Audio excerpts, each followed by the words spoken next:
What if I told you that focusing on what you hate can actually help you to see the things that you love? It's a really interesting and perhaps a little bit counterintuitive of an idea, but it really does help. I found it in my own life and I found it in people that I work with.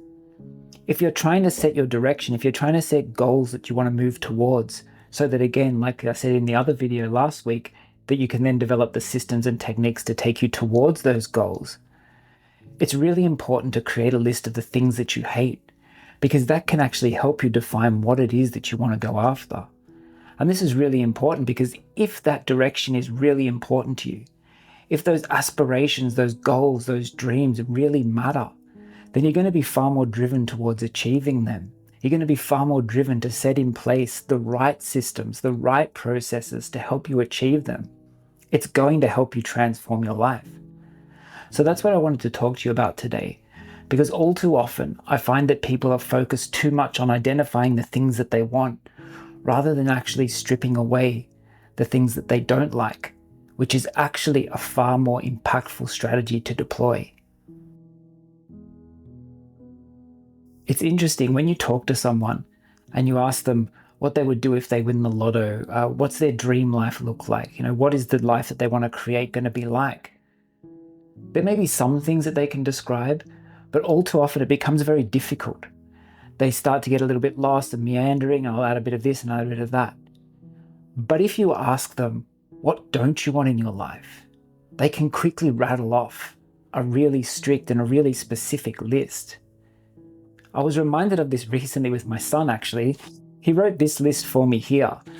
We were talking about foods and what foods that he liked, what foods that he would want to eat in his lunch and for his dinner. And he said, how about instead of writing you a list of the stuff I want to eat, I write you a list of the stuff I don't want to eat? Because he's the idea behind it. And what he actually said to me was like, he doesn't know what he likes yet. He might not have tried something. Yeah, and if we just stick to a list of things that he says that he likes, or we just try and integrate some of those into his diet, then he might miss out on new experiences. He might miss out on new tastes and new flavors. So he thought it was far more efficient, and it is, to write out stuff that he hates. And look, we don't go by his list all the time. He's still got to eat what he's supposed to eat. He's still got to eat healthy. But it's a really interesting way to frame the problem, because our natural reaction is to go towards the stuff that we like, to write that list of stuff that we want to achieve. But all too often when we're designing a life, when we're creating the life that we want and actually re-entering our lives, one of the first things we need to do is to start to remove the things that are getting in our way. So often it's a really excellent first step to actually start listing out those things that you don't like, creating an anti-goals list, if you will, to start stripping stuff out in your life, removing things. Because you will find, in the same way that you set in place systems and processes to help you build and move towards your goals, you also set in place systems and processes to help you remove things from your life. And those practices, those habits, those patterns that you can maybe develop as a result of doing that can have a far bigger impact on how you feel, and can actually turn you around quicker, can turn how you feel quicker than setting that long-reached goal, that long-arching goal structure that you want to move towards. In the design and creative fields, one of the things that we often do is use mood boards, vision boards, to create and manifest what we want to build when we're creating a brand or when we're idealizing our dream life. But why not create something that will help you to do the opposite effect? I call it an elimination audit. Make that anti-goals list. Look at those things that are actually robbing you of presence, robbing you of time, leading you away from the life that you want to live, that are taking you actively out and preventing you from re-entering your life. Write that list out and then set yourself the challenge to cross one thing off every single month. Don't set yourself up for failure. Don't try and change everything at once. It's just about making small incremental changes in your life. And this audit can actually help you to do that, because by writing it down, you actually take the first step towards identifying it, naming it, calling it out, identifying this thing in your life that you don't want to have in your life anymore. It's really powerful. But often I find when people try and do this strategy, They write too many things down. They try and cross them all off like they're a to-do list. I got rid of this, got rid of that, got rid of this. That's really hard.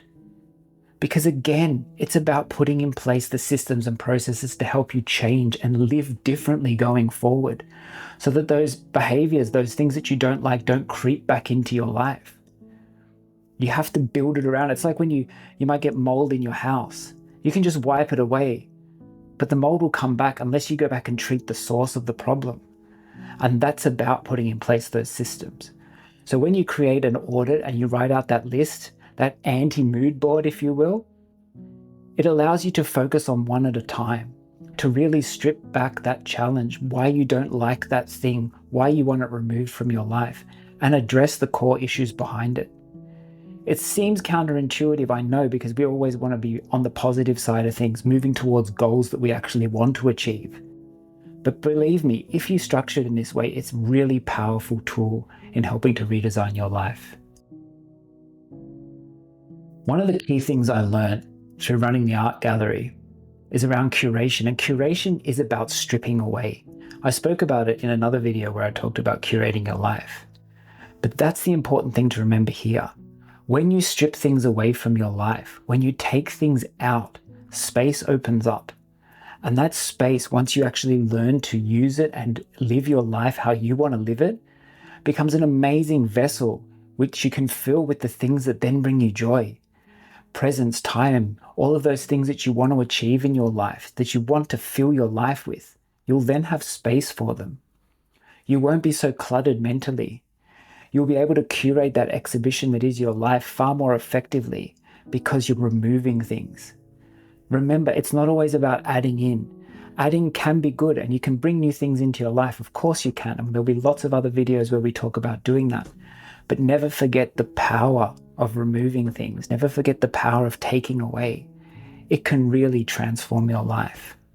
I hope you found today's video useful. If you have, please leave a like below, subscribe to the channel, and just remember, the scripts, the lessons, and what you've been told to do all your life may not necessarily work for you. The concept of an anti-goals list is exactly that. I'm sure it's not something that you would have been told about before. It's not the first thing that everyone goes to. They always talk about writing out what you want, but what about what you don't want? That can have a really profound effect on your life. And if you've heard this before, I hope it reminds you again of this strategy, because I've seen it work in my own life and I've seen it work countless times with other people.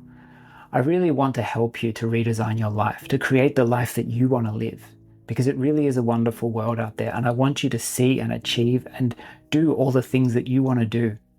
I don't want you to have any regrets. So thank you again for watching this video. Thank you for giving me your time, and I'll see you again in the next one. Stay present, everyone.